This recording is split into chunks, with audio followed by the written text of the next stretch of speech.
Hi, I'm Elizabeth Beckett and this is my project evaluation.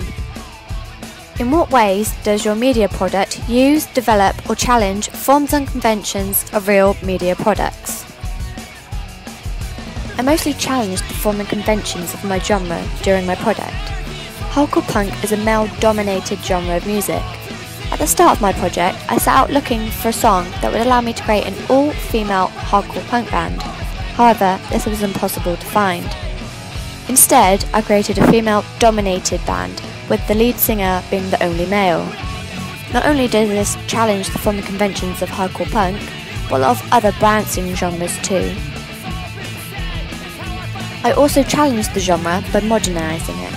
With hardcore punk dominating in the early 80s, I had to change some conventions to fit in with modern society, especially how more and more money is being put into the music industry, and if the band is to do well, they must stand out. I believe I did this with my project. I created mass amounts of merchandise for my band, something that wouldn't have been associated with hardcore punk, but more like mainstream bands nowadays. I also took old and new conventions and combined them to create my project. For example, I shot my photos and music video in black and white, but I used lighting effects and modern editing techniques. I developed the conventions of the genre by publicising my band more than the original hardcore punk band would normally have been. This is because very little funding went into hardcore punk, especially seeing as it's an underground genre. Instead of shooting a live performance, which wouldn't have kept my audience interested, especially in today's society, I took conventions from dancing genres and combined them into one to give my video a live performance effect, but with an edge that would keep the audience interested. I used the simplicity of the genre to my benefit, such as using naturalistic locations for my pictures and photo shoots.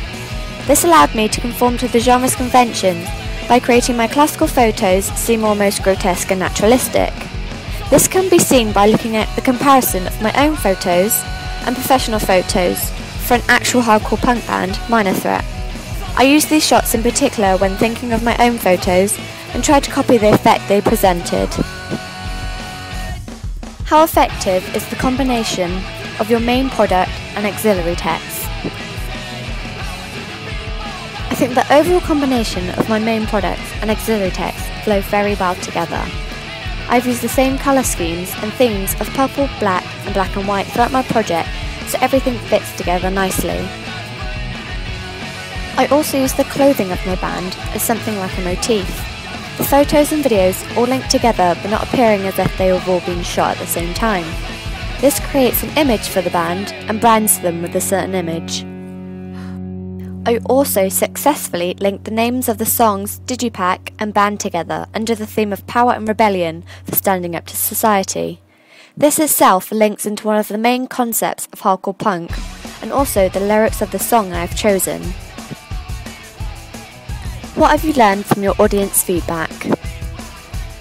I learned a lot from my audience feedback during this project. I discovered that audience research is unpredictable and that it should never be assumed. What I thought would be a good front cover for my digipack turned out to be the exact opposite of what my audience wanted.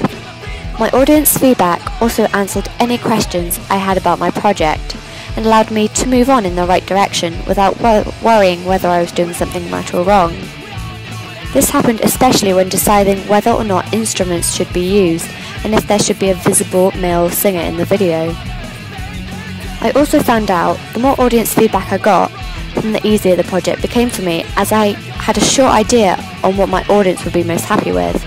I also thought that using the same audience throughout the project came in handy when it came to the viewings, as they were all excited to see the end project and gave me honest feedback that I could work with.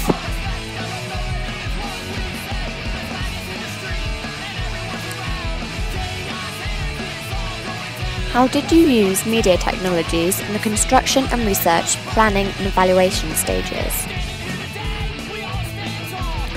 Throughout my project, I was frequently using different media technologies to construct, research, plan and evaluate. During my research stage, I used YouTube to research hardcore punk videos so I can analyse them and pick out conventions to use in my own project. I also used Pixo to document my findings, and it gave me somewhere I could start planning my own project. This allowed me to analyse and compare different media texts right in front of me and gave me easy access to all my research. When it came to the band actual website, I used MySpace, but it also acted as a source of research so I could investigate other MySpace pages related to my genre. But when it came to creating my band website, MySpace provided all the facilities I needed to upload videos, pictures and other information about my band. During the construction stage of my project, I used digital cameras, video and picture editing and lighting technologies to produce my media text. Having previously used camera and editing equipment, I found this easy and straightforward to use, and I was able to really focus on what I was doing without fussing around with the equipment.